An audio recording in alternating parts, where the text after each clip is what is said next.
밤에 만나는 지혜의 일분. 소년, 왕자가 되다. 어느 나라의 한 소년이 시장의 가장 작고 저렴한 가게에서 지혜를 팝니다 라는 팻말을 세워놓았다. 사람들은 어린아이가 뭘 할 수 있겠냐며 비웃고 지나다녔다. 우연히 큰 부자 상인의 어리숙한 아들이 시장을 지나다가 흥미를 느끼고 엽전 한 잎을 줄 테니 나한테 지혜를 한번 팔아봐라. 소년은 진지한 눈빛으로 그를 바라보다가 하늘을 쳐다본 뒤 종이 한 장을 꺼내 심호흡을 하고 글을 써내려갔다. 두 사람의 싸움을 구경하는 것은 지혜롭지 못하다. 종이를 받아든 상인의 아들은 좋아하며 집에 달려가 아버지에게 자랑을 했다. 어디서 어린아이가 낙서한 종이를 사왔느냐? 아버지는 버럭 화를 내며 환불을 받으러 시장으로 쫓아왔다. 그러자 소년은 주장했다. 돈을 돌려받으시려면 당신 아들이 절대로 내 조언을 사용하지 않을 것이며 두 사람이 싸움이 나면 언제나 지켜보겠다라는 이 서류에 서명을 하셔야 합니다. 부자는 이까짓것 하며 서류에 서명을 하고는 동전 한 잎을 환불 받아갔다. 며칠 후 왕의 두 부인의 궁녀 두 명이 시장에 나왔다. 궁녀들은 자신의 여주인처럼 모든 것을 두고 계속 싸웠다. 결국 과일 가게 앞에서 몸싸움으로 번졌고 서로 머리를 끌어당기며 싸웠다. 길 가던 상인 아들이 싸움을 우연히 구경하게 되었는데 그때 궁녀 중 한 명이 자신의 증인이 되어달라고 부탁을 하였다. 그러자 다른 궁녀도 그에게 똑같은 부탁을 했다. 두 궁녀는 궁에 돌아가 각자의 주인에게 하소연을 했고 왕의 부인들은 왕에게 불평을 했다. 왕은 이 다툼을 지켜본 증인인 상인의 아들을 찾아오라 명했고 상인과 아들은 이 소식을 듣자 덜컥 겁이 나서 몸둘 바를 모르다가 지혜를 파는 소년에게 달려갔다. 소년은 엽전 500립을 내라고 했고 그 값을 받자 심호흡을 하고는 종이에 글을 적었다. 왕궁에서는 미친 척을 하세요. 증인으로 왕궁에 불려간 상인의 아들은 종이에 적힌 대로 행동을 했고 이를 본 왕은 그를 궁에서 쫓아냈다. 그런데 상인은 다른 걱정이 생겼다. 아들은 무사히 돌아왔지만 아들이 미치지 않았다는 것을 왕에게 들키면 목숨을 부지하기 어려워질 것이 뻔하기 때문이었다. 상인은 소년에게 달려갔다. 소년에게 엽전 500립을 더 내고 지혜를 구입했다. 왕이 기분이 최고로 좋을 때 자초지종을 차분히 이야기하세요. 상인은 소년의 말대로 했고 왕은 모든 것을 너그러이 용서해 주었다. 상인의 이야기를 들은 왕은 지혜를 파는 소년에게 큰 호기심이 생겨 그 소년을 왕궁으로 불러들였다. 왕의 앞에서도 주눅들지 않고 소년은 초롱초롱한 눈을 반짝이며 말했다. 폐하께 드릴 지혜는 무궁이 많습니다. 다만 그 가격은 저렴하지 않습니다. 금화 1000개는 지불하셔야 합니다. 소년의 배포가 마음에 든 왕은 웃으며 기꺼이 금화 1000개를 지불하고 지혜를 구했다. 지금 하세요. 왕은 그 조언이 매우 지혜롭다고 생각하고 글귀를 왕실의 눈에 띄는 모든 곳에 황금색으로 새겨 넣었다. 몇 달 후 왕자가 갑자기 병에 걸려 목숨을 잃는 사건이 발생했는데 왕은 큰 시름에 빠져 식음을 전폐하고 무겁게 커튼이 드리워진 어두운 방에서 나오지 않았다. 나라의 일은 엉망이 되었고 왕은 피폐해져 갔다. 어느 날 궁녀가 왕에게 식사를 가져와서 나가다가 커튼을 건드려 한 줄기 햇빛이 들어왔고 그 빛은 지금 하세요 라는 말을 비추고 있었다. 왕은 우연히 그 글귀를 보고 커튼을 모두 열어 젖혔고 사방에 그 황금빛 글귀가 새겨져 있는 것을 발견하였다. 그는 번쩍 정신이 들어 그 자리에서 바로 국정을 시작하였고 나라는 다시 질서 있고 풍요로운 나라가 되었다. 왕은 지혜로운 소년을 왕자로 입양하였다. 연못 속의 말. 큰 상단이 도시의 성 안에 들어왔다. 그들은 각종 진귀한 물건들을 내놓았고 큰 돈을 벌게 되었다. 그 거리에서 가장 큰 술집을 운영하는 마담은 매우 아름답고 영악했는데 이 돈 많은 상단으로 한몫 잡기 위해 그들에게 최고의 향연을 제공했다. 그러다가 상단의 대장을 보게 되었고 외모까지 출중한 상단의 대장에게 마담은 작정을 하고 추파를 던지며 유혹했다. 그러나 대장은 이미 마담의 속셈을 다 알고 있었기 때문에 그 유혹에 절대 넘어가지 않고 숙소로 돌아가 버렸다. 몸이 다른 마담은 씩씩대며 대장의 숙소로 찾아가 내기를 걸었다. 당신이 이곳에 머무는 열흘 안에 나를 품에 안게 될 것입니다. 그러자 대장이 말했다. 아니, 그럴 일은 없소. 이런 경우를 많이 봐서 그 끝을 알기 때문이오. 만약 내가 당신을 품에 안으면 금화 300냥이 넘는 서역의 명마 5필을 주겠소. 그 후로 마담은 대장의 숙소에 수시로 찾아와 진귀한 동방의 술과 최고의 안주로 식탁을 꾸미고 악단의 연주와 다양한 쇼를 보여주며 대장을 유혹하기에 최선을 다했다. 하지만 미녀의 노골적인 유혹에도 대장은 흔들리지 않았다. 9일째가 되던 날에 한부하가 대장에게 물었다. 대장님은 대단하십니다. 저 정도로 한다면 안 넘어갈 사내가 없는데 진짜 단 한 번도 흔들린 적이 없습니까? 그러자 대장이 말했다. 나도 사람이라 흔들리지만 참아내는 것이지. 하도 참으니 저 여인을 품에 안고 있는 꿈을 꿀 정도야. 문 앞에서 그 소리를 엿듣고 있던 마담은 대장 숙소의 문을 꽉 차며 말했다. 꿈속에서 아는 것도 아는 것이니 내가 내기에서 이긴 것입니다. 나에게 어서 명마 5필을 내놓으세요. 그것은 꿈일 뿐이오. 대장은 억지 주장에 기가 차서 마담을 내쫓았고 마담은 즉시 재판소에 대장을 고발했다. 재판관은 2명의 주장을 들은 후 한동안 생각하다가 둘에게 연못가로 오라 명했고 대장에게는 명마 5필을 끌고 오라 했다. 연못가에서 재판관이 마담에게 물었다. 그대는 꿈속에서 안긴 것이나 실제 안긴 것이 똑같다고 했는가? 예, 꿈은 마음의 거울이며 둘 다 마음이 있기 때문에 발생하는 일이니까요. 그렇다면 저 수면에 비치는 말들의 형상은 실제하는가 아닌가? 저 수면에 비치는 모습은 실제 모습과 같으니 실제이지요. 재판관은 웃으며 판결을 내렸다. 여인의 말대로 꿈속의 일과 실제가 같다면 수면에 비친 모습은 실제와 같은 것이오. 마담은 즉시 연못 속에 비친 말 5필을 끌고 가고 그러지 못하겠다면 조용히 물러가시오. 실 잡는 여인. 먼 옛날 영주님의 생일이 다가오자 성 안 골목마다 붉은 포고가 나붙었다. 포고문에는 실잡기 대회의 소식이 적혀 있었고 승자는 젊은 영주님과 혼이 나는 최고의 행운을 얻게 된다고 했다. 오랫동안 병든 어머니를 모시고 살던 이분은 굳게 다짐했다. 어머니의 약값을 마련하려면 이 대회에 꼭 참가해야 해. 그녀는 실잡는 솜씨가 뛰어나진 않았지만 그 마음만은 누구보다 단단했다. 대회 전날 밤 기이한 행색의 새할머니가 이브의 오두막을 찾아왔다. 한 분은 발이 아주 널쩍했고 다른 한 분은 아랫입술이 넓었고 나머지 한 분은 무척 큰 엄지손가락을 갖고 있었다. 우리는 너의 착한 마음에 감동하여 너를 도우러 왔단다. 평생 실잡는 일만 해왔지. 다만 영주님과 결혼하게 되면 축하연에 우리 셋을 꼭 초청해 주어야 한다. 이분은 새할머니의 도움을 기쁘게 받아들였다. 다음날 대회가 시작되자 참가자들은 4명씩 성 안의 방으로 들어가 열흘 밤낮을 실만 자아야 했다. 이분은 할머니들과 교대로 실을 잡기 시작했다. 열흘 밤낮이 지나고 영주님은 가장 잘 잡힌 실을 고르기 위해 방들을 둘러보았다. 마침내 이브의 방을 열었을 때 그곳에는 비단처럼 곱고 윤이 나는 실타래들이 가득했다. 이브가 대회에서 최고로 뽑혔고 약속대로 영주님과 결혼하게 되었다. 성대한 축하연이 열리던 날 밤 이브는 약속을 지켜 새할머니를 가장 귀한 손님으로 초대했다. 이브는 영주에게 3분의 은인들을 소개했다. 영주는 궁금증을 참지 못하고 물었다. 널쩍발 할머니, 발이 엄청 크신데 어쩌다 이렇게 되신 건가요? 할머니는 빙긋 웃으며 대답했다. 평생토록 물레 틀에 발판을 밟다 보니 이렇게 되었지요. 이어서 다른 2 할머니에게도 물었다. 아랫입술이 늘어진 할머니는 어쩌다 그렇게 되신 건가요? 제 평생 실을 핥다 보니 이렇게 되었습니다. 그럼 큰 엄지손가락 할머니는요? 평생 실 가닥들을 꼬다 보니 이렇게 커지게 되었지요. 새할머니의 고백을 들은 영주는 충격과 놀라움에 외쳤다. 나의 사랑하는 아내가 당신들처럼 고통받지 않도록 이 영지에서는 다시는 아무도 실을 잡는 고된 노역을 시키지 않겠습니다. 그날 이후 영지의 모든 여인들은 실 잡는 노고에서 영원히 해방될 수 있었다. 누가 더 불행덩어리인가? 옛날 어느 나라에 왕이 있었다. 그는 한 가지 미신을 믿고 있었는데 아침에 눈을 떠서 처음 보는 사람이 그 나라로 자신의 운을 좌우한다고 믿는 것이었다. 그래서 그날 좋은 일들이 생기면 처음 본 사람에게 행운을 가져다 주었다며 상을 주었고 나쁜 일이 생기면 처음 본 사람에게 벌을 내렸다. 그러자 모든 사람이 아침에 왕의 눈에 띄지 않게 하려고 애를 쓰게 되었다. 왕은 점차 외로움을 느끼게 되었고 아침에 왕궁 밖을 산책하는 것이 일상이 되었다.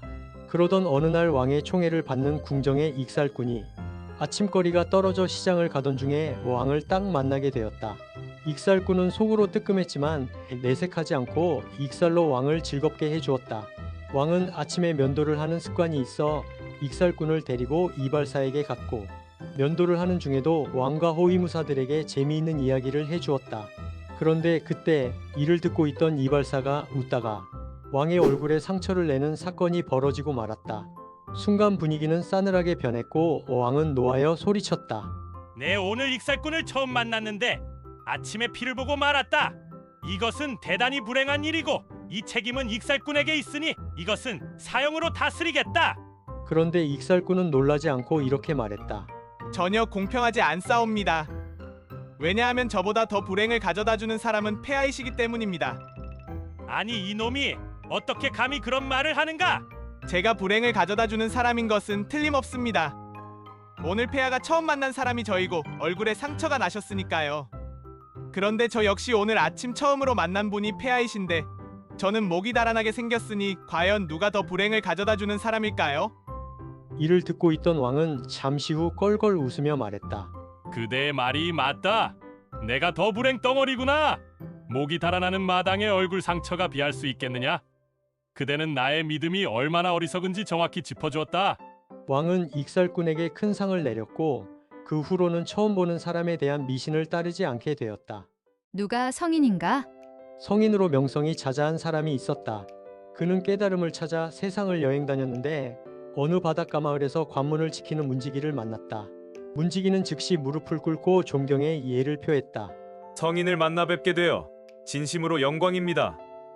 부디 만수무강하옵소서. 고맙소이다만 장수하는 것은 내 소망이 아니오. 아, 그렇다면 재산을 많이 모아 부자가 되시옵소서. 미안하오만 재산에도 관심은 없소이다. 그렇다면 훌륭한 자손들이 많이 나오기를 기원합니다. 번번이 아니라 해서 미안하오. 자손을 열어두는 것도 바라지 않소이다. 그러자 문지기는 성인을 잠시 바라보더니 장수와 부 그리고 자손을 바라지 않는 이유를 물었다. 오래 살다 보면 겪지 않아도 될 욕된 일도 많이 보게 될 것이고 돈이 많으면 돈을 지키려고 노심초사할 것이며 자손이 많으면 그 중에 어리석은 자도 나올 것이니 근심이 되지 않겠소. 그 말을 듣고 문지기가 어이없어 하며 말했다. 참 이해하기 어렵군요. 모름지기 성인은 참으로 자유로울 것이니 세상이 평화로우면 함께 노래하고 세상이 어려우면 마음을 닫고 숨어 살게 되면 될 것인데 오래 산다고 욕될 게 뭐가 있겠습니까? 그리고 재산을 많이 모으면 사람들을 많이 구제하고 적게 모으면 적게 구제하면 될 것인데 재물로 걱정할 것이 뭐가 있을까요? 그리고 자식이 많다고 하더라도 다 그 능력과 그릇이 다를 테지만 그 역량에 맞춰서 일을 시키면 될 텐데 무엇 때문에 자식 걱정을 한답니까? 말씀하시는 것마다 제가 이해를 잘 못하겠습니다. 문지기는 미련 없이 몸을 돌려 문 안으로 향했다. 문지기의 말을 들은 성인으로 불리우는 사람은 큰 충격을 받아 머리가 멍해져 있었고 뒤돌아가는 문지기에게 다급하게 소리쳤다. 이보시오. 다시 한 번만 말씀을 해주시오. 제가 거기까지는 생각을 못했었소이다. 다시 한 번만 가르침을 좀. 그러나 문지기는 빠른 걸음으로 사라져버렸다. 선과 악의 시선. 왕국의 왕권을 이어받을 자격이 있는 두 가문이 있었다.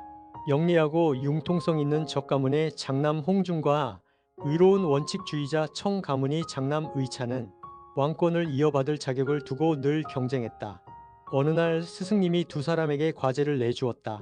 일주일 안에 이 왕국에서 가장 선한 사람 한 명과 가장 악한 사람 한 명을 찾아오너라. 홍준은 적가문의 영리함을 이용하기로 했다. 선한 사람? 가장 많이 베푸는 사람이지. 그는 왕국에서 가장 부유한 상인 유가를 찾아갔다. 유가는 가난한 이웃에게 늘 음식을 나누어주는 좋은 사람이었다. 하지만 홍준이 유가의 창고를 몰래 엿보자 그는 더 많은 이익을 얻으려고 낡은 물건을 새 것으로 속여 비싸게 팔고 있었다. 한편 의찬은 청가문의 의로움을 따라 악한 사람부터 찾기로 했다. 악한 사람? 가장 이기적인 사람이지. 그는 시장에서 늘 소란을 피우는 괴팍한 노인 박가를 찾아갔다. 박가는 모두가 피하는 고약한 심술쟁이였다. 그러나 의찬이 박가의 집 근처를 지켜보자 박가는 매일 밤 몰래 아픈 길고양이에게 약초를 발라주고 있었다. 일주일 후 두 사람은 학교로 돌아왔다. 홍준은 가장 선한 사람을 찾지 못했고 의찬은 가장 약한 사람을 찾지 못했다고 보고했다. 스승님은 미소 지었다. 홍준, 너는 가장 선한 사람을 찾지 못했구나. 너는 사람의 영리한 계산만 보았기 때문이다. 의찬, 너는 가장 악한 사람을 찾지 못했구나. 너는 사람의 의로운 본성만 보았기 때문이다. 선과 악은 따로 있는 것이 아니란다. 세상을 보는 너희 눈, 바로 너희 성품에 따라 타인을 보는 시각이 달라지는 법이지. 그리고 스승님은 두 사람의 왕권 계승 자격을 인정해 주었다. 왕의 말. 옛날 어느 나라의 왕이 명마를 선물 받고 그 말을 너무나 사랑한 나머지 하루 종일 함께 하였고, 나중에는 명마가 죽었다는 말을 제일 처음 하는 사람은 지휘관을 막론하고 사형시키겠다는 이상한 명령을 내렸다. 그래서 모든 신하들이 명마를 제 몸같이 보살폈다. 그러나 자연의 이치에 따라 결국 명마는 수명이 다하여 죽고 말았고, 왕궁에 있는 모든 사람들은 공포에 떨며 이 사실을 왕에게 알리지 못했다. 하지만 들키는 것은 시간 문제였기 때문에 모두들 벌벌 떨고 있던 중에 왕궁의 익살꾼이 나섰다. 제가 말씀드려 볼 테니 기회를 주십시오. 왕의 면전에 나간 익살꾼은 왕에게 이렇게 말했다. 아이고, 슬픈 소식이 있사옵니다, 폐하. 이것 참 폐하. 날이 그만 폐하. 가엾게도 폐하. 나이가 너무 많아서 그만 폐하. 방금 전에 폐하 아이고. 그러자 왕이 말의 죽음을 눈치채고는 호통을 쳤다. 내 이놈! 똑바로 말하지 못할까? 말이 죽었다는 말이렸다. 그렇사옵니다, 폐하. 왕은 분노하며 명령하였다. 말의 죽음을 처음 말한 저놈을 사형시켜라. 그러자 익살꾼은 얼굴을 찡그리며 말했다. 폐하, 그보다 더 슬픈 소식이 있사옵니다. 다름 아니오라 폐하께서 사형당하시게 되셨습니다. 말이 죽었다는 소리는 제가 아니고 폐하께서 처음으로 하셨기 때문입니다. 왕이 돌이켜 생각해보니 익살꾼의 말이 맞았다. 왕은 화가 나고 황당했지만 익살꾼의 꾀를 인정할 수밖에 없었다. 이런 간교한 놈! 내 눈앞에서 썩 꺼지거라! 익살꾼은 덕분에 목숨을 구할 수 있었던 다른 신하들에게 두둑하게 돈을 받고는 나라를 떠났다. 싸다. 싸. 옛날 어느 나라에 큰 상인이 있었다. 그는 진귀한 물건이 있으면 사기 위해 이웃나라의 큰 시장에 종종 다녀오곤 했다. 그날은 특별히 살만한 물건이 없어 돌아가려던 차에 아무것도 없이 시장에 앉아있는 노인을 보았다. 아니, 물건도 없이 여기서 무엇을 파시는 게요? 나는 지혜를 팔고 있어. 값은 1000냥이요. 하도 허무맹랑하여 1000냥을 주고 말을 한번 들어보기로 했다. 일이 닥치면 여러 번 생각하되 화를 내지 말라. 의심스러운 일이 생기면 앞으로 7걸음, 뒤로 7걸음을 걸으며 다시 생각해야 하며 이렇게 3번 반복하면 지혜가 절로 생기리라. 말을 마친 노인은 안개처럼 어디론가 사라져버렸다. 상인은 뭐에 잠시 홀렸는가 보다 하는 기분으로 곧바로 귀국하여 집으로 들어갔다. 한밤중이라 어둡고 모두 잠들어 있었는데 대문을 열고 아내의 침실 앞에 가보니 신발이 2켤레가 있는 것이었다. 내가 집을 비운 사이에 바람을 피우고 있었군. 하며 칼을 빼들고 침실 문을 벌컥 열려다가 문득 노인의 말이 생각이 나서 앞으로 7걸음, 뒤로 7걸음 그렇게 3번을 하자 마음속에 노여움이 사라졌다. 상인은 마음을 가라앉히고 등불을 켠 후 헛기침을 하였고 이를 듣고 방에서 어머니와 아내가 같이 나왔다. 깜짝 놀란 상인은 돌이킬 수 없는 큰 사고를 낼 뻔했던 사실에 심장이 벌렁거렸고 가슴을 쓸어내리며 이렇게 중얼거렸다. 우와, 1000냥이면 싸다. 1000냥이면 너무나 싸다 싸. 현명한 상인과 3가지 물건. 옛날에 거대한 상단을 거느린 현명한 상인이 먼 길을 떠나면서 3명의 아들에게 황금과 망치와 낡은 지도를 보여주며 말했다. 이것들을 가장 가치 있게 사용하는 아들이 나의 뒤를 이어 상단의 주인이 될 것이다. 첫째는 값비싼 황금을, 둘째는 단단한 망치를, 셋째는 낡은 지도를 선택하여 떠났다. 첫째 아들은 황금을 가져가며 신이 났다. 그는 황금으로 가장 좋은 옷과 맛있는 음식을 사고 호화로운 집에서 흥청망청 놀며 시간을 보냈다. 곧 황금은 바닥을 드러냈고 그는 가진 것이 아무것도 없게 되었다. 둘째 아들은 망치를 가져가며 생각했다. 이 단단한 망치는 못을 박는데 최고지. 그는 마을에서 필요한 작은 수리를 해주며 매일 열심히 일했다. 그는 매일 조금씩 돈을 벌었고 굶지 않고 생활했지만 큰 부자가 되지는 못했다. 셋째 아들은 낡은 지도를 펼쳐보았다. 지도는 수많은 길과 나라 그리고 세상의 지혜가 기록된 것이었다. 셋째 아들은 지도를 통해 세상의 지리와 역사를 배웠고 여러 나라의 무역 경로와 풍습을 익혔다. 그는 지도에서 얻은 지식을 바탕으로 새로운 무역로를 개척하여 막대한 부를 쌓았다. 상인이 돌아왔을 때 첫째 아들은 빈털터리였고 둘째 아들은 겨우 먹고 살고 있었다. 셋째 아들은 세계를 누비고 다니는 큰 상인이 되어 있었다. 아버지는 셋째 아들에게 말했다. 가장 귀한 보물은 사라지는 재산이 아니라 지혜와 통찰력이 담긴 지식이었다. 너한테 나의 상단을 맡긴다. 덧셈의 지팡이, 뺄셈의 지팡이. 옛날 인도에 현명한 스승이 살았다. 그는 제자들에게 지혜를 가르치기 위해 두 개의 지팡이를 사용했다. 하나는 덧셈의 지팡이였고 다른 하나는 뺄셈의 지팡이였다. 어느 날 한 제자가 스승에게 물었다. 스승님, 저희가 어떤 지팡이를 더 자주 사용해야 합니까? 저는 세상의 모든 지식을 더하는 덧셈의 지팡이가 더 중요하다고 생각합니다. 스승은 조용히 미소를 지으며 제자를 데리고 마을로 내려갔다. 마을 사람들은 서로를 험담하고 질투하며 남의 탓을 하기 바빴다. 스승은 제자에게 말했다. 사람들이 서로에게 칭찬, 격려, 인정을 더하고 있느냐? 아니면 비난, 험담, 질투를 더하고 있느냐? 제자는 고개를 숙였다. 스승님, 그들은 나쁜 감정들을 서로에게 더하고 있습니다. 스승은 다시 말했다. 네가 옳다. 세상에는 이미 너무 많은 나쁜 덧셈이 이루어지고 있다.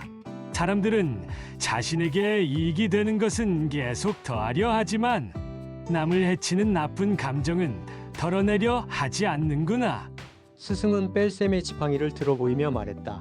우리는 지식과 지혜를 더해야 하지만 마음속의 욕심, 미움, 불안은 과감히 빼야 한다. 이 뺄셈의 지팡이는 바로 버리는 용기를 상징한다. 진정한 현명함은 무엇을 더해야 할지 아는 것보다 무엇을 버려야 할지 아는 것에 있다. 일어난 일은 모두 좋은 일. 옛날 인도에 왕과 대신이 있었다. 왕이 조언을 구하면 대신은 항상 이렇게 말했다. 왕이시여, 이미 일어난 일은 모두 최고입니다. 왕은 그 의미를 몰랐지만 왠지 마음이 놓였고 대신을 매우 총애하였다. 그러나 다른 신하들은 그 대신을 눈에 가시처럼 여겨 호시탐탐 끌어내릴 기회만 엿보고 있었다. 어느 날 왕이 손가락을 다치는 일이 있자 다른 신하들이 대신에게 물었다. 왕께서 손가락을 다치셨는데 어떻게 생각하십니까? 그러자 대신이 대답하였다. 이미 일어난 일은 모두 최고입니다. 그러자 신하들은 왕에게 달려가 이를 고자질하였다.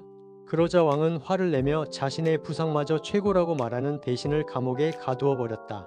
다음날 사냥을 나간 왕이 그만 식인종에게 사로잡혀 버리는 일이 발생했다. 식인종들은 왕을 나무에 묶고 그들의 신에게 제물로 바치려 하였다. 그러다가 손가락에 부상이 있는 것을 발견하고는 우리 신께 흠집난 제물을 바칠 수 없다. 라고 말하며 왕을 풀어주었다. 가까스로 궁전으로 돌아온 왕은 대신을 감옥에서 풀어주고 사과하였다. 네 말대로 손가락을 다친 것은 최고의 좋은 일이었구나. 내가 어리석어 지혜로운 너를 감옥에 가두었으니 나를 용서하라. 그러자 대신은 미소 지으며 말하였다. 왕이시여, 왕께서 저를 가두신 것도 최고로 잘하신 일이십니다. 만약 제가 감옥에 갇히지 않았다면 저도 함께 사냥을 나갔을 것이고 식인종에게 잡혀서 아무 상처가 없는 저는 죽었을 것입니다. 볏짚 한 단의 값. 옛날 옛적 어느 나라에 바른 대신이 살았다.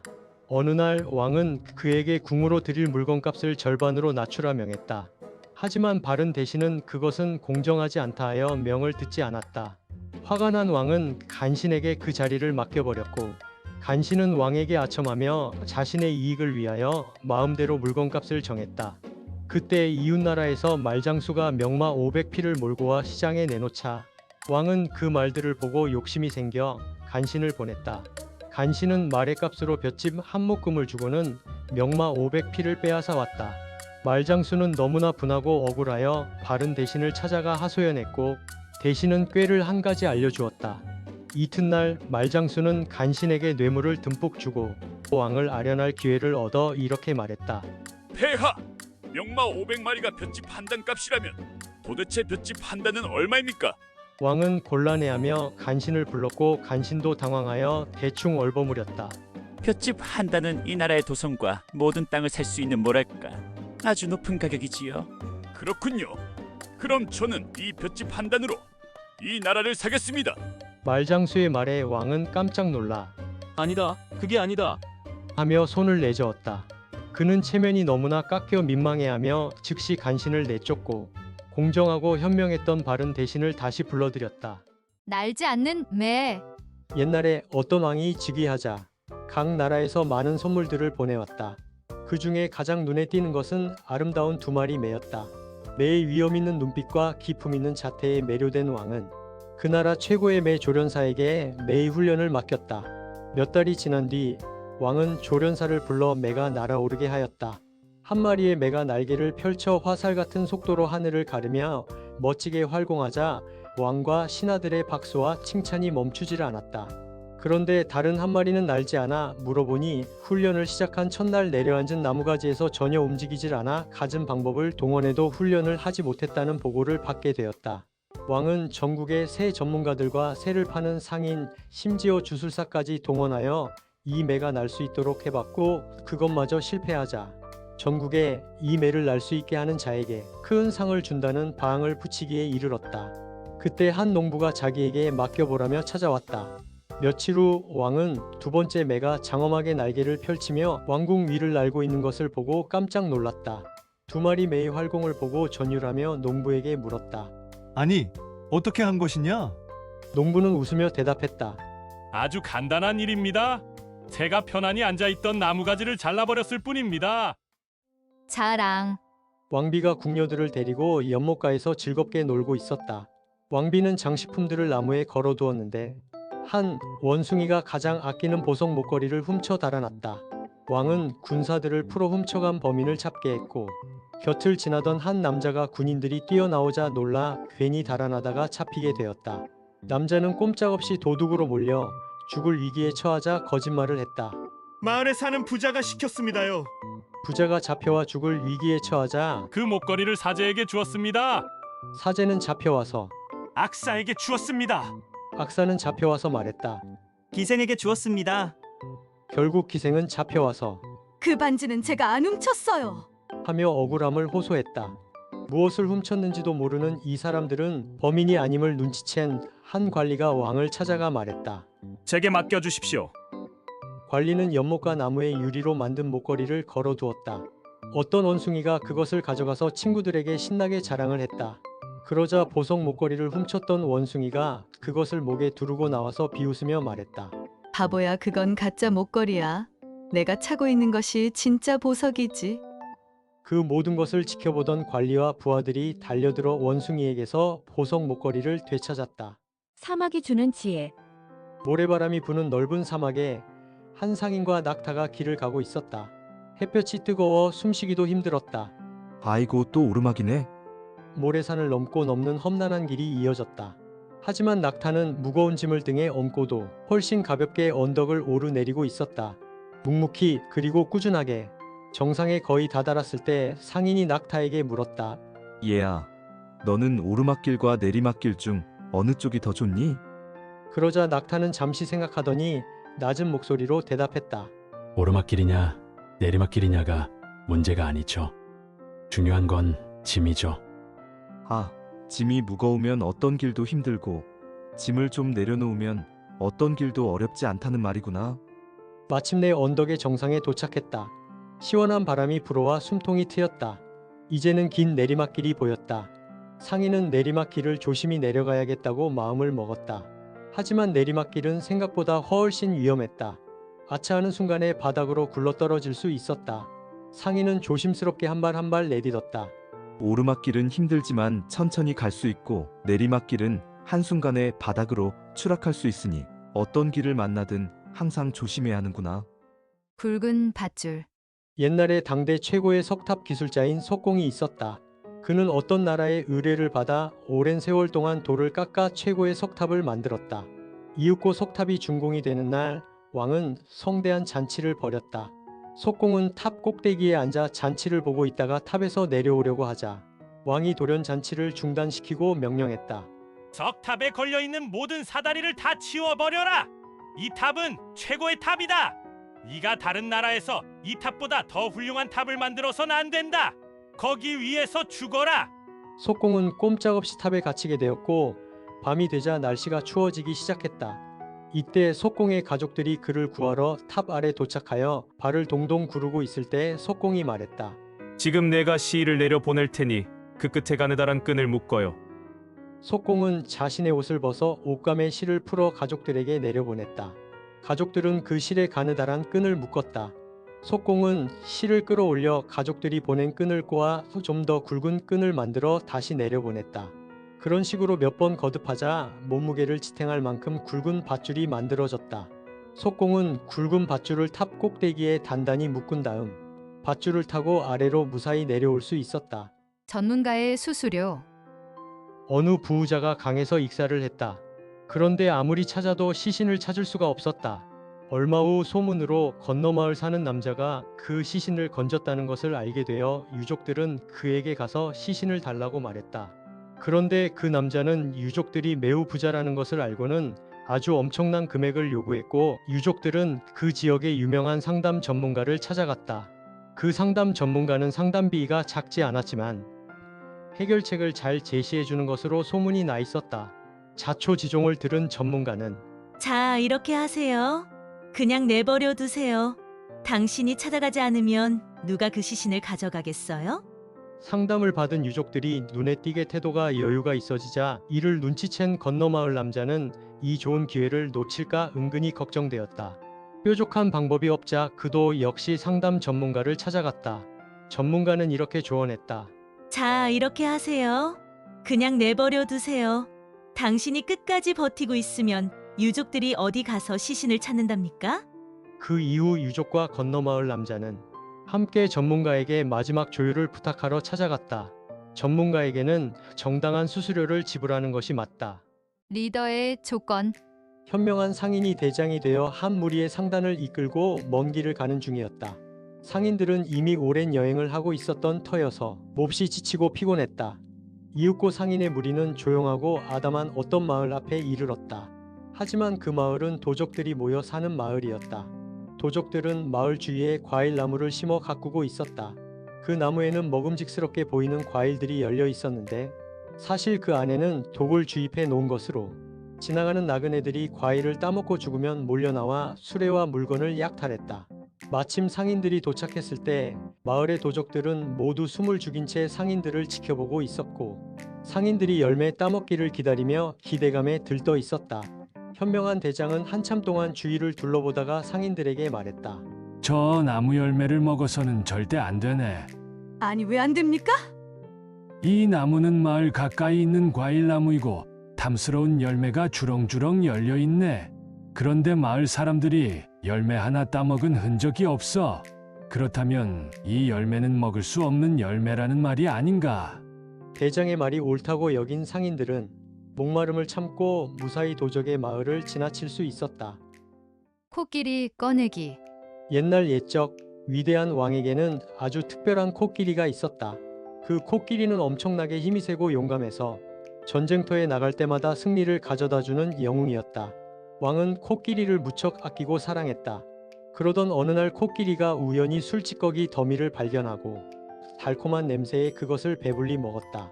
술에 취한 코끼리는 비틀비틀 돌아다니다 진흙탕에 빠져버렸다. 수많은 조련사들이 달려와 꺼내려 안간힘을 쓰고 다른 코끼리들을 총동원하여 꺼내려고 했지만 코끼리는 너무나 거대하여 꼼짝도 하지 않았다. 그때 이것을 지켜보던 어느 도사가 말했다. 다른 코끼리들을 모두 돌려보내시면 제가 저 코끼리를 꺼내보겠습니다.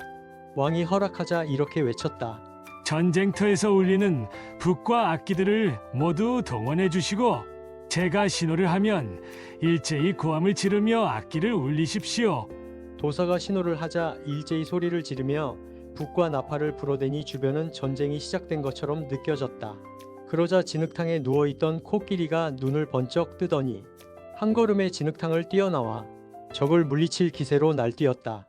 3가지 질문과 현명한 아내. 어떤 부자가 일하느라 몸이 쇠약해진 하인에게 3가지 질문의 답을 알아오면 자유를 주겠다고 약속했다. 답을 못 구해 올 것이니 그것을 빌미로 빈손으로 쫓아낼 생각이었다. 질문은 가장 귀한 것은, 가장 지혜로운 것은, 가장 훌륭한 것은 이었다. 하인은 길을 떠나 현명하다는 사람들을 찾아다녔으나 명쾌한 답을 얻지 못하고 지쳐 돌아왔다. 집에 돌아오자 그를 따뜻하게 맞이한 아내가 말했다. 걱정 마세요. 제가 답을 알려드릴게요. 가장 귀한 것은 만족입니다. 가난하더라도 만족하면 부자이기 때문이지요. 가장 지혜로운 것은 선행입니다. 선행은 이 세상뿐 아니라 다음 세상까지 복을 주니까요. 그리고 가장 훌륭한 것은 겸손입니다. 겸손은 모든 미덕의 근본이기 때문입니다. 하인은 아내의 답을 가지고 부자에게 갔다.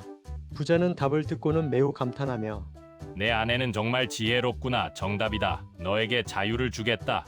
하고 약속을 지켰다. 부자는 하인에게 큰 돈도 주었다. 하인은 기뻐하며 아내에게 돌아와 말했다. 당신 덕분에 자유를 얻었소. 당신의 지혜가 나를 구했소. 희망의 꾸러미. 전쟁이 한창인 몹시 추운 겨울에 한 군인이 적군에게 잡혀 호송 열차를 타게 되었다. 앞자리에는 노인이 앉아 있었다. 열차 고장으로 열차가 산속에서 잠시 멈췄을 때 많은 사람들이 열차에서 탈출하였다.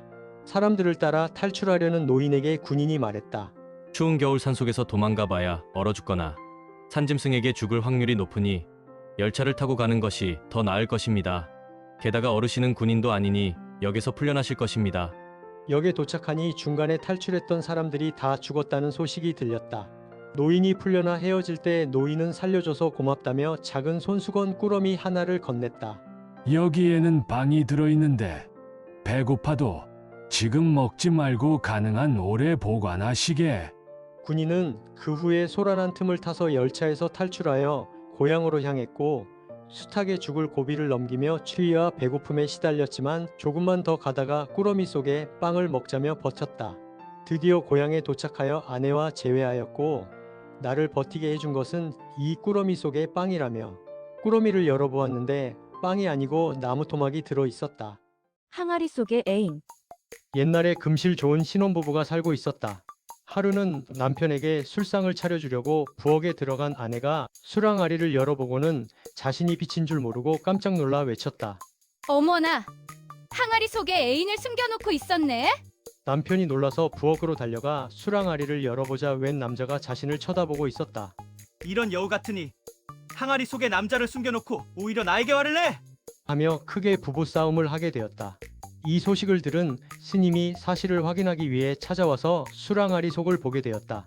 이런 고얀 부부 같으니라고 따로 모시는 스님을 숨겨두고 나에게 시주를 안 해주려 하는구만. 이때 지나가던 현자가 부부가 싸우는 이유에 대해 듣게 되었다.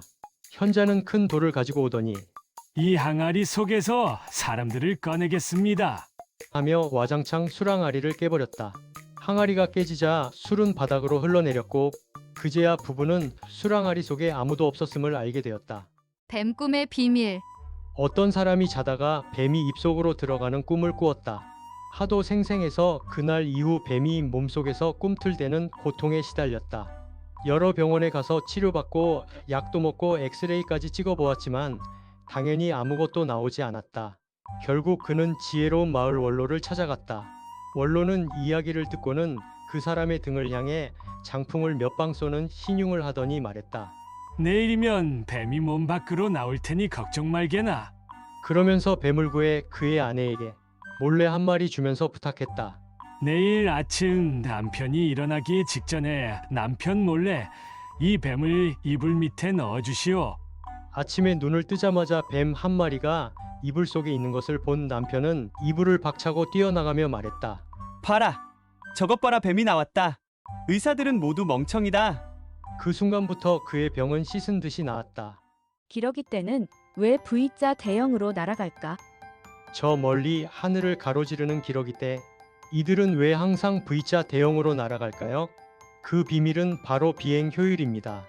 맨 앞에 선 기러기는 거센 바람을 온몸으로 막아내며 특별한 소용돌이를 만듭니다. 이 소용돌이는 뒤따르는 동료들에게 양력을 선물하여 뒤에 있는 기러기들이 훨씬 적은 힘으로 날 수 있게 해줍니다. 이때 리더는 가장 힘든 자리로 리더가 지치면 뒤로 빠지고 다른 기러기가 앞으로 나와 리더의 역할을 교대합니다. 비행 중 들리는 힘찬 울음소리, 이것은 앞에서 고군분투하는 동료들에게 보내는 힘찬 응원이죠. 그리고 만약에 아픈 동료가 생기면 다른 두 마리가 함께 내려와 곁을 지킵니다.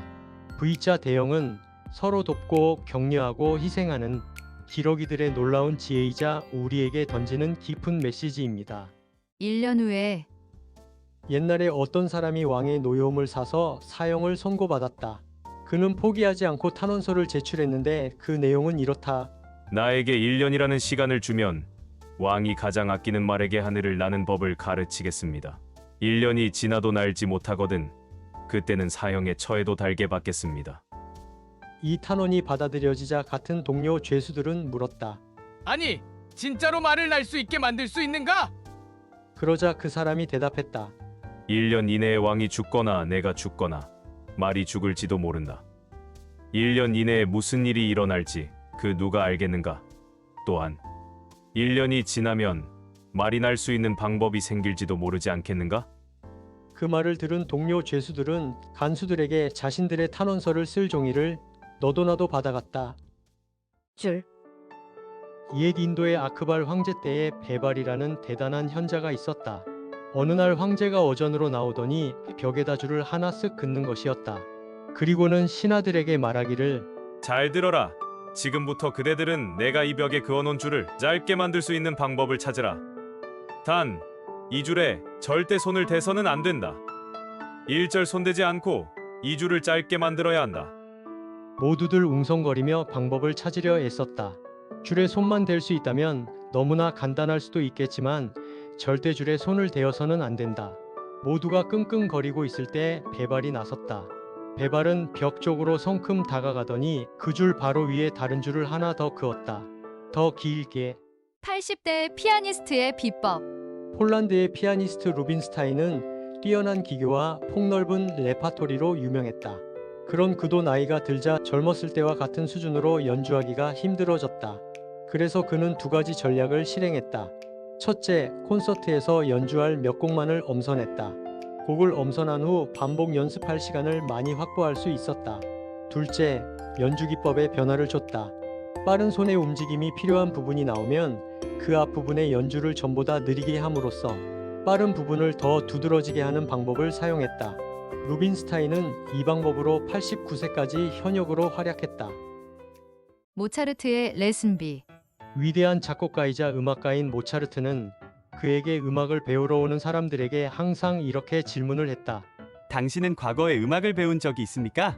과거에 음악을 배우고 왔다는 사람들에게는 레슨비의 2배를 받았다. 사람들이 의아해하며 그 이유를 묻자 이렇게 대답했다. 음악을 배운 사람들의 경우 우선 나는 그들이 가지고 있는 찌꺼기를 거두어 내야 합니다. 그것은 매우 힘든 작업이기 때문에 수수료를 더 받습니다. 여자는 남자를 만든다. 선량한 인품을 가진 부부가 여러 가지 사정 때문에 안타깝게도 이혼을 하게 되었습니다. 남편은 곧 재혼을 했는데 안타깝게도 악한 여인을 만나 새 아내와 똑같이 악한 남자가 되었습니다. 부인도 재혼을 했는데 역시 악한 남자를 만났습니다. 그런데 악했던 남자는 아내와 같이 선량한 사람이 되었습니다. 남자를 만드는 것은 여자입니다. 지혜의 값어치. 옛날 어떤 왕이 사냥을 나갔다가 돌아오는 길에 목이 말라 물을 찾다가 수박밭을 발견하게 되었다. 왕이 신하들을 시켜서 신선한 수박을 따오라고 명하자 어디서 웃음소리가 들렸다. 고개를 돌려보니 남루한 눈먼 노인이 바위에 앉아 있었다. 그는 말하였다. 지금은 선선하니 수박 제철이 끝났을 것이고 잘 익은 것은 벌써 따가고 지금은 썩은 수박 몇 개만 있을 것입니다. 신하들이 돌아왔을 때 실제로 썩은 수박 몇 개만 들고 온 것을 보고는 왕은 눈먼 노인이 보통 사람이 아니라고 느꼈다. 왕은 노인에게 도시 외곽에 작은 오두막을 주고는 하루 2끼의 식사를 제공했다. 어느 날 강대국인 옆나라 대신이 와서 모양과 무게가 똑같은 다이아몬드 2개를 내밀더니 둘 중 하나는 유리 모조품이니 진짜 다이아몬드를 찾아보라 했다. 진짜를 찾는다면 5년간 조공을 받지 않겠지만 못 찾는다면 골라낸 사람의 목을 베고 조공을 매년 받아가겠다고 했다. 모든 대신들이 나서지 못하고 떨고만 있자 왕은 서둘러 눈먼 노인을 불러왔다. 노인은 두 다이아몬드의 햇빛을 받게 하며 얼마간 있다가 자신 있게 하나를 골라내었다. 진짜 다이아몬드를 골라내자 옆나라 대신은 씩 웃으며 이 나라에는 인재가 있었군. 하고는 돌아갔다. 왕이 놀라며 어떻게 골랐는지 묻자 노인이 대답했다. 다이아몬드와 유리 조각에 햇빛을 비추고 있으면 유리 조각은 따뜻해지지만 다이아몬드는 그렇지 않습니다. 왕은 만족해하며 그날부터 식사를 세끼 지급하라 명했다. 어느 날은 궁정 재판소에 권력 있는 관리의 집안에 형제간 재산 다툼이 벌어져 판결을 해줘야 하는 문제가 발생했다. 첫째인 국방을 맡은 관리와 둘째인 상권을 맡은 관리 사이에 부친이 남겨둔 넓은 땅을 두고 분할을 해야 했다. 문제는 토지의 절반은 비옥하지만 나머지는 척박한 야산이었던 것이다. 또한 토지 안에 연못들과 숲과 강이 있어 유산을 공평하게 나누는데 매우 어려웠다. 어느 쪽이든 섭섭하게 했다가는 나라에 큰 다툼을 불러 일으킬 만한 문제였다. 그러자 왕은 이번에도 눈먼 노인을 불렀다. 모든 설명을 들은 노인은 형제 중 한 명에게 전체 토지를 둘로 나누게 하십시오. 그런 다음 나머지 한 명에게 자신이 원하는 부분을 선택하게 하면 됩니다. 그리고 토지에 누가 금을 긋고 누가 선택할지는 제비뽑기로 결정하면 됩니다. 두 형제는 기꺼이 받아들이고 문제가 해결되었다. 시간이 흐른 어느 날 왕은 심심하여 눈먼 노인을 데려오게 했다. 왕은 빙글빙글 웃으며 물었다. 그대는 현명하고 식견이 높으며 뛰어난 통찰력을 지니고 있다. 내가 놀라운 이야기를 하나 해주지. 나는 사실 왕족이 아니다. 이 왕좌를 위하여 수많은 사람의 피를 흘리며 결국 이 자리를 빼앗았지. 어떤가 깜짝 놀랐는가? 그러자 노인은 대답했다. 저는 처음부터 알고 있었사옵니다. 왕족의 고귀한 기품을 지닌 사람이라면 가장 어려운 문제들을 누군가의 도움으로 해결했을 때 그를 도시 변두리에 오두막에 살게 하면서 밥만 세끼 던져줄 만큼 뭘 인정하지 않기 때문입니다. 왕은 웃음이 쏙 들어가고 창피함으로 고개를 들 수 없었다.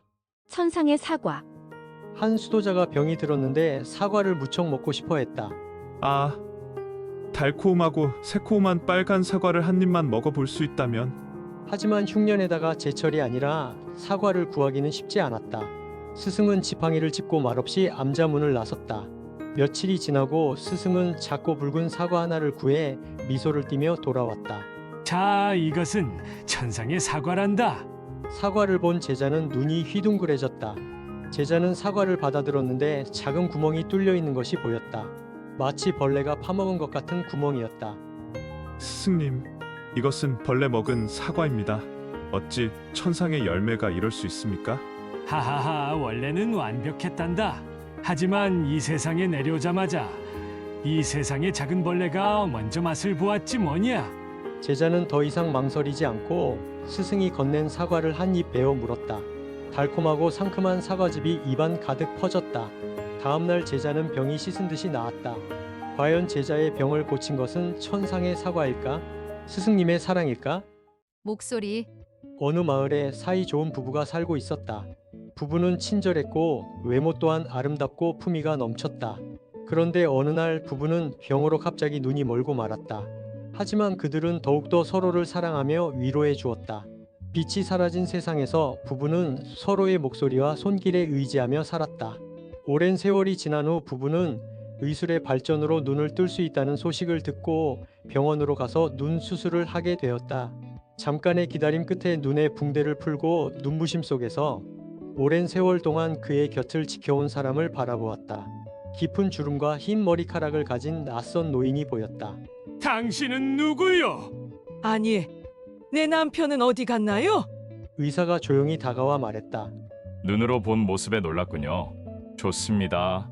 다시 눈을 감아보세요. 그리고 서로의 이름을 불러보세요. 어때요? 배우자분이 다시 돌아왔죠? 부부는 눈을 뜬 채로 서로를 껴안았고 이제 그들의 시야에는 가장 사랑스러운 모습의 배우자가 가득했다. 형제와 금덩이. 어느 사이 좋은 형제가 살았습니다. 일을 마치고 집에 돌아오는 길에 우연히 금덩이들을 발견하게 되었습니다. 형제는 한 덩이씩을 나눠 갖고는 다시 길을 떠났습니다. 금덩이들을 혼자 가질 수 있다면 형은 순간 동생을 해치고 싶은 마음의 충동을 느꼈습니다. 동생 또한 같은 생각이 번뜩 스쳤습니다. 형이 금까지 차지하면 나는 엄청난 부자가 될 텐데. 형은 심장이 빨리 뛰고 입이 바짝 마르며 눈빛이 흔들리게 되었습니다. 그러다가 둘의 눈빛이 마주치는 순간 동생도 같은 생각임을 눈치채게 되었습니다. 그러자 형은 지체 없이 금덩이를 강물 속으로 던져버렸습니다. 그것을 본 동생도 잘했어 형. 하며 금덩이를 강물 속에 던져버렸습니다. 금덩이가 사라지고 두 형제는 후련한 마음으로 서로에게 사과하며 다시 예전처럼 몸과 마음이 편안해지게 되었습니다. 사랑은 바보. 한 소녀가 어느 날 부모가 연애하던 시절에 아버지가 어머니에게 보냈던 연애 편지를 발견하게 되었다. 소녀는 그 편지 내용이 아주 그럴듯하다고 생각해서 그 내용을 그대로 베껴서 쓰고는 보내는 이에 아무 남자 이름이나 써서 자신에게 보냈다. 편지가 온 것을 발견한 아버지는 궁금한 얼굴로 소녀에게 전해주었고 소녀는 편지를 받자마자 웃음이 터져 나왔지만 간신히 참아내고 온 가족이 들으라는 듯이 맑은 목소리로 그 애인의 편지를 또박또박 읽어 내려갔다. 편지를 다 듣자마자 아버지는 발을 동동 구르며 소리쳤다. 이놈 정말 바보 같구나. 너 당장 이놈에게 네 근처에 얼씬도 하지 말라고 하거라. 이런 어리석은 편지를 쓰는 바보는 정신병원에서 치료를 받아야 되겠다. 평생 놀림거리를 얻은 소녀는 웃음이 폭발하고 말았다. 사랑과 미움. 어느 날 마을 사람들이 한 수도승을 이단자라며 비난하기 시작했다. 그들의 마음속에는 알 수 없는 두려움과 미움이 가득했다. 사람들은 그에게 돌을 던지고 몽둥이를 휘둘렀다. 하지만 수도승은 전혀 아파하지 않았다. 이에 사람들은 모두 어리둥절했다. 그중 한 청년이 나와 수도승이 손에 계속 들고 있던 꽃을 낚아챘다. 그리고는 그 연약한 꽃으로 수도승의 뺨을 가볍게 때렸다. 꽃잎이 그의 얼굴에 닿는 순간 그는 몹시 고통스러워했다. 사실 이것은 사랑과 미움의 차이 이야기다. 사랑은 돌과 몽둥이 같은 시련에도 아프게 느껴지지 않지만 미움은 꽃송이처럼 약한 정도로도 매우 아프게 할 수 있다. 돌로 변한 왕관. 중세시대의 어느 왕국에 백성들을 사랑하는 자비로운 왕이 있었다. 왕은 평화로운 통치를 이어가고 있었으나 일부 신하들은 왕의 자비가 나약함이며 왕이 물질적인 권위에 너무 집착한다고 은밀히 비난했다. 왕은 자신의 스승인 궁정 마법사를 불러 이런 비난을 잠재울 수 있는 계책을 물었다. 그러자 궁정 마법사는 지팡이를 크게 한번 휘두른 후에 말했다. 왕이시여, 당신의 자비가 진심임을 보여주면 됩니다. 당신이 가장 귀한 보물이라 생각하시는 것을 흉측한 모습으로 변하도록 마법을 썼습니다. 이는 1년 후에 풀릴 것입니다. 왕은 자신의 보물창고로 달려갔다. 왕의 가장 귀한 보물은 왕의 권위를 상징하는 대대로 내려오는 화려한 황금 왕관이었다. 왕관이 흉측한 돌덩이로 변해 있었다. 왕은 권위를 잃을까 두려워하며 절망했다. 왕은 돌덩이 왕관을 볼 때마다 자신이 가장 아끼는 보물이 결국 돌처럼 변할 수 있는 덧없는 물질임을 조금씩 느낄 수 있었다. 물질에 대한 집착은 자신의 진정한 권위가 아님을 인지했다. 그는 그 후 물질에 대한 집착을 버리고 진정으로 귀한 것, 즉 백성들을 위한 자비와 봉사에 더욱 몰두했다. 1년이 지나자 왕국은 더욱 풍요롭고 평화로워졌다. 왕의 진정한 권위는 왕관이 아닌 백성들의 신뢰에서 나왔기 때문이다. 1년이 지나자 돌덩이가 다시 황금 왕관으로 돌아왔다. 궁정 마법사는 말했다. 왕이시여, 당신의 가장 귀한 보물이 돌아왔습니다. 기분이 어떠신지요? 대대로 내려오던 왕관이 돌아와서 기쁘어. 하지만 이제는 진정한 나의 가장 귀한 보물을 찾았기 때문에 큰 의미가 없소. 나의 가장 귀한 보물은 왕관이 아니라 평화로운 백성들의 미소이기 때문이오. 세 명의 조각가. 아주 먼 옛날 왕은 새로 지은 사원에 놓을 세상에서 가장 훌륭하고 의미 있는 석상을 찾고 있었다. 왕은 나라에서 가장 재능 있는 3명의 조각가들을 불렀다. 그리고 그들에게 똑같이 생긴 거칠고 투박한 돌덩이를 하나씩 주었다. 첫 번째 조각가는 돌덩이를 자세히 살펴보았다. 그리고는 곧 얼굴을 찡그렸다. 이렇게 금이 간 돌은 쓸모가 없어.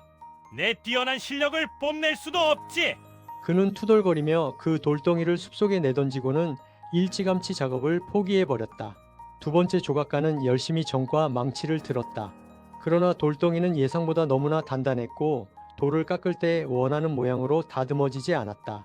이 돌은 너무 다루기 힘들어. 내 진정한 실력을 보여줄 수 없어. 결국 적당히 사람의 형태만 만들다가 돌의 저항을 이기지 못하고 완성 직전에 도구를 내려놓고 작업을 멈추었다. 세 번째 조각가는 달랐다. 그는 돌의 금강곳이나 단단한 부분 대신 돌이 가진 본래의 아름다운 결을 먼저 보았다. 그는 돌의 이야기를 들으려 노력했다.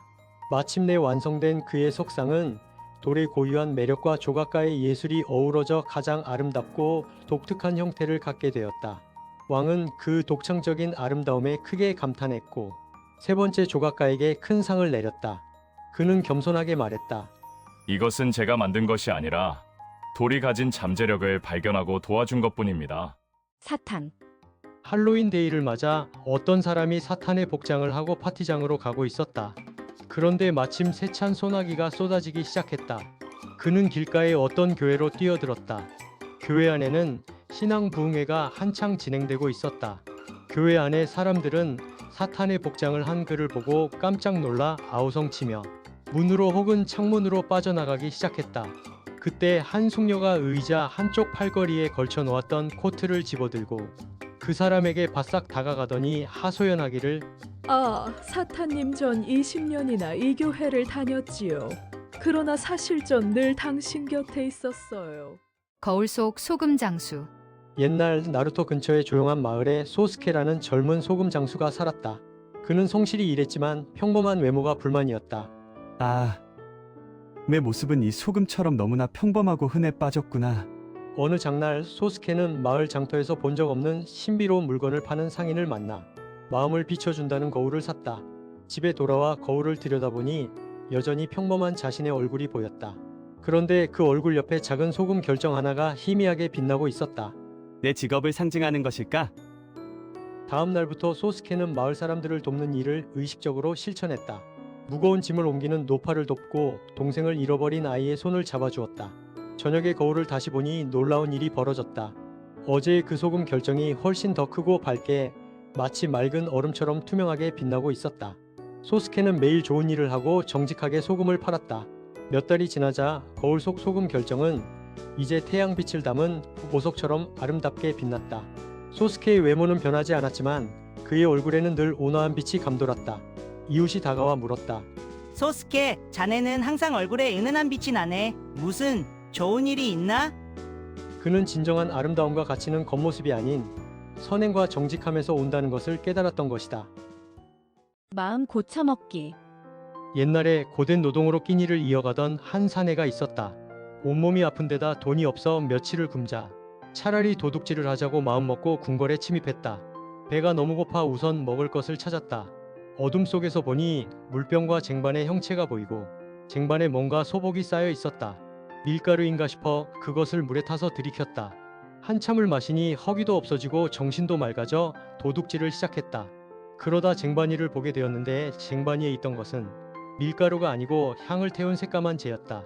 사내는 전율이 오며 크게 깨달은 바가 있어 훔친 물건을 두고 막 침실을 빠져나오는데 왕이 잠에서 깨어나 도둑이 왜 훔친 것을 놓고 가냐고 물었다.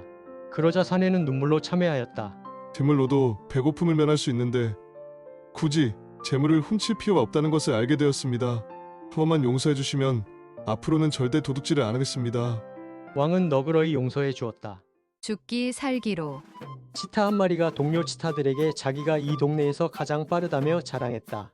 그런데 어느 날 그는 영양 한 마리를 쫓다가 놓치고 말았다. 그 모습을 보던 동료들은 웃음을 터뜨렸다. 아니, 내 말 좀 들어봐. 그 치타는 이렇게 덧붙였다. 물론 내가 항상 자랑하던 것 같이 되지는 않았어. 인정할게. 하지만 생각해봐. 영양은 목숨을 걸고 죽기 살기로 뛰었고 나는 밥을 먹고 좀 쉬고 있다가 사냥감이 있길래 달려간 거야. 누구나 결과는 같았을걸?